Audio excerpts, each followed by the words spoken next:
ओम सूर्याय नमः। नमस्कार मित्रों, आप सभी का अमृत गगन चैनल पर स्वागत है। मित्रों, आज हम मकर संक्रांति की पौराणिक कथा श्रवण करेंगे।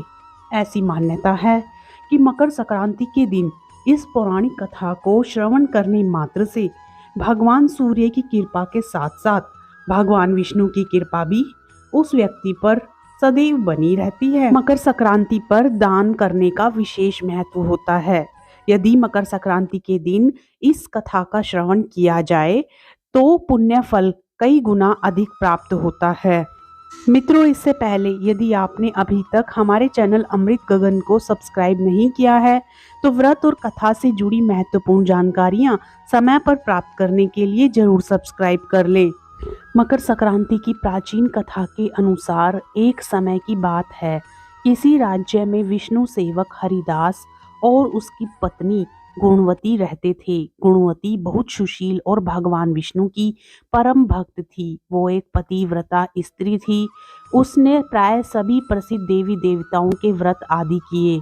एकादशी आदि का व्रत नियम पूर्वक किया, परंतु धर्मराज जी की पूजा उसने कभी नहीं करी थी।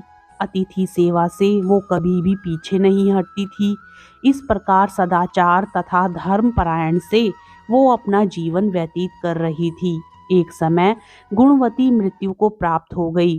धर्म कर्म के प्रभाव से यमदूत उसे आदर पूर्वक पापियों को भय प्रदान करने वाले धर्मराज जी के लोक में ले गए, जहां उसने देखा कि उस लोक के 4 द्वार हैं।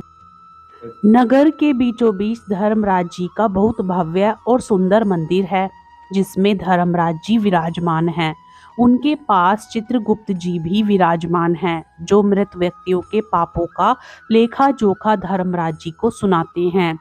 यमराज के दूत गुणवती को वहां ले गए। जैसे ही गुणवती ने धर्मराज जी को देखा, वो भयभीत होकर कांपने लगी और नीचे मुंह करके खड़ी हो गई।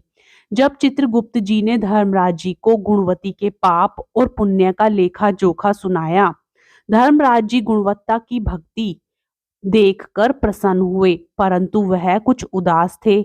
उनकी उदासी गुणवती को दिखाई दी। उसने धर्मराज जी से निवेदन किया, प्रभु, मेरी समझ में ये नहीं आ रहा कि आप उदास क्यों हैं। कृपा करके मुझे इसका कारण बताएं।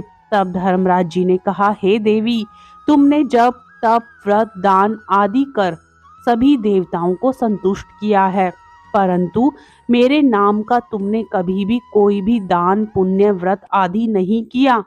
यह सुनकर गुणवती बोली, प्रभु, मेरा अपराध क्षमा करें।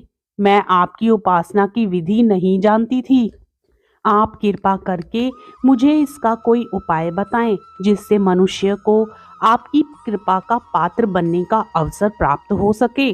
तब धर्मराज जी कहने लगे, सूर्य भगवान के उत्तरायण में जाते ही जो महापुण्यदायी मकर संक्रांति आती है, उसी दिन से मेरी पूजा शुरू करनी चाहिए।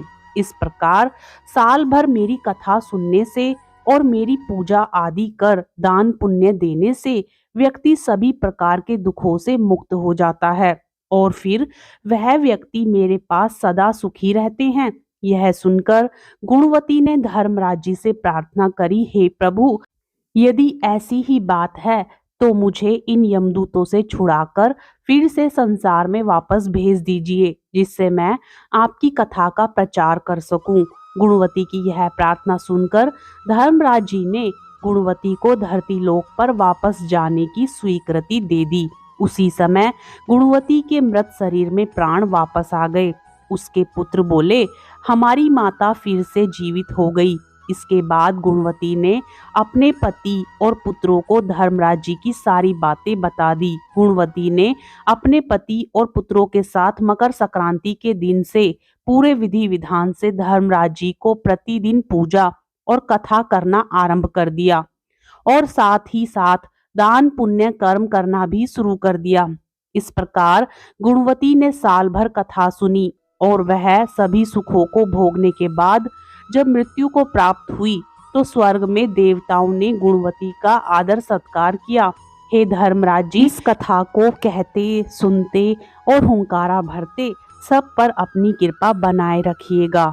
इस दिन भगवान सूर्य की विशेष उपासना की जाती है तथा साथ ही धर्मराज जी की यह कथा भी सुनी जाती है। इसके बाद दान पुण्य करने से दान का फल कई गुना अधिक बढ़ जाता है।